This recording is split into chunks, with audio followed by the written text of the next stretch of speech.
मुस्लिम थे उनको शरा का कानून लागू किया गया था। और आज हमारे हिंदुस्तान में जो है यूनिफॉर्म सिविल कोड की बात होती है, जबकि महाराजा रणजीत सिंह जी के टाइम पे इतनी धर्मनिरपेक्षता थी कि हर एक का न्याय अपने धर्म के हिसाब से किया जाता था।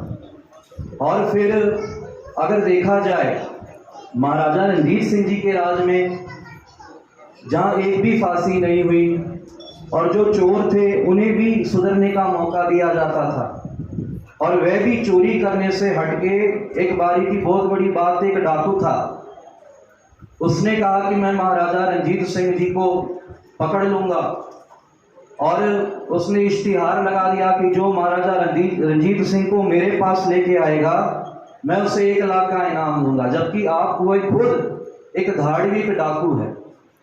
जब महाराजा रणजीत सिंह जी को पता लगा, जब वो भेष बदल के झाड़ियों में चले गए, पोटोहार का इलाका है, और जाकर के जब उसने देखा कि कोई घुसपैठ हमारे पास आया है, उन्होंने कहा ये सब जो लुटखोरी करना ये सब छोड़ के आप हमारी फौज में शामिल हो जाओ, और उसको महाराजा रणजीत सिंह जी ने अपने फौज में शामिल करके जनरल बना दिया।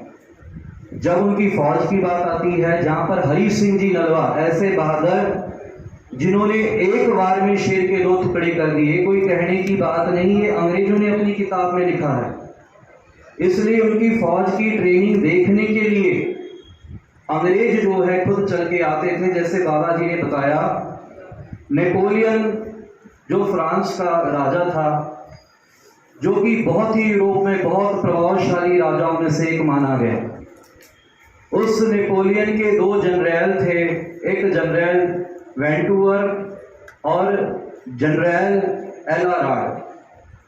ये दोनों को जब पता लगा कि इस दुनिया में हमें पनाह देने वाला, हम जैसे जनरल को रखने वाला कौन राजा होएगा, किसकी फौज में हम शामिल होंगे, तो उस समय महाराजा रणजीत सिंह जी को उन्होंने खोजा। बाबा जी ने जैसे बताया, अब्दाली के पास भी गए, उन्होंने कहा महाराजा रणजीत सिंह हमें टिकने नहीं देते।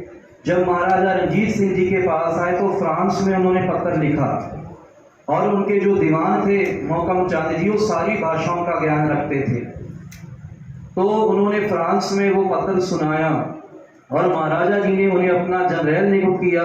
3 शर्तें रखी गई कि आप जब हमारी फौज में शामिल होंगे तो आप सिर पे दस्तार सजाएंगे, और दूसरी शर्त रखी गई, आप केसों की बेदबी नहीं करेंगे, आप तंबाकू का सेवन नहीं करेंगे, और चौथी शर्त रखी गई, आप गौ का मांस नहीं खाएंगे।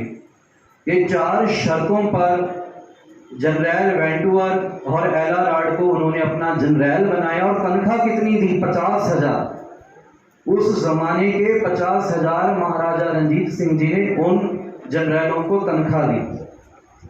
और ऐसे एक नहीं, 52 विदेशी आपके फौज में भर्ती हुए और अलग अलग ओहदे